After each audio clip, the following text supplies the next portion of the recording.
I want to tell you about an essential vitamin you've probably never heard of.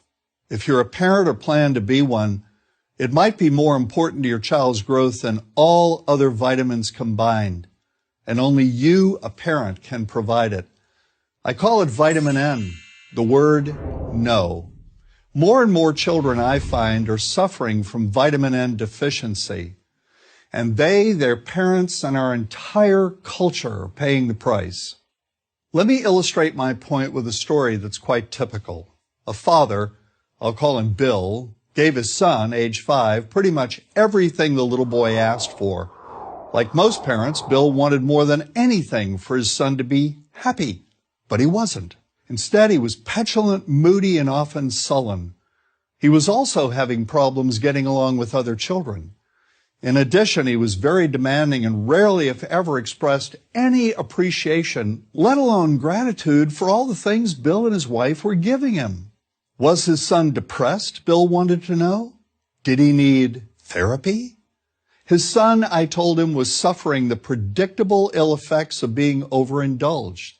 What he needed was a healthy and steady dose of vitamin N. Overindulgence, a deficiency of vitamin N, leads to its own form of addiction. When the point of diminishing returns is passed, and it's passed fairly early on, the receiving of things begins to generate nothing but want for more things. One terrible effect of this is that our children are becoming accustomed to a material standard that's out of kilter with what they can ever hope to achieve as adults. Consider also that many, if not most, children attain this level of affluence not by working, sacrificing, or doing their best, but by whining, demanding, and manipulating. So in the process of inflating their material expectations, we also teach children that something can be had for next to nothing. Not only is that a falsehood, it's also one of the most dangerous, destructive attitudes a person can acquire. This may go a long way toward explaining why the mental health of children in the 1950s, when kids got a lot less, was significantly better than the mental health of today's kids. Since the 50s, and especially in the last few decades, as indulgence has become the parenting norm, the rates of child and teen depression have skyrocketed. Children who grow up believing in the something for nothing fairy tale are likely to become emotionally stunted, self-centered adults. Then, when they themselves become parents, they're likely to overdose their children with material things. The piles of toys, plushies, and gadgets one finds scattered around most households.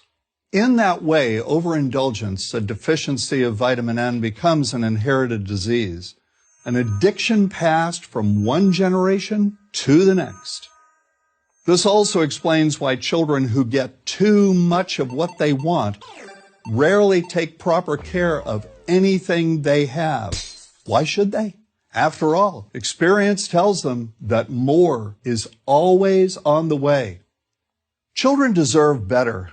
They deserve to have parents attend to their needs for protection, affection, and direction.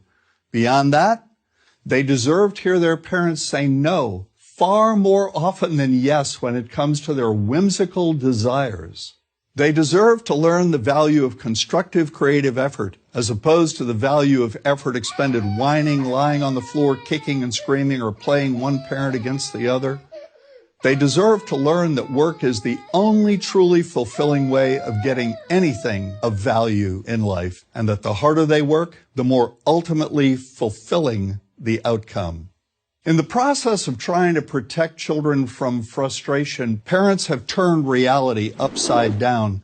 A child raised in this topsy-turvy fashion may not have the skills needed to stand on his or her own 2 feet when the time comes to do so. Here's a simple rule.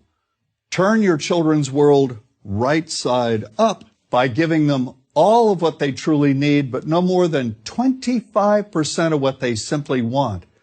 I call this the principle of benign deprivation. When all is said and done, the most character-building 2-letter word in the English language is no. Vitamin N. Dispense it frequently. You'll be happier in the long run, and so will your child. I'm John Rosemond, author and family psychologist for Prager University. To subscribe to our YouTube channel, click here. To help keep our videos free, donate here.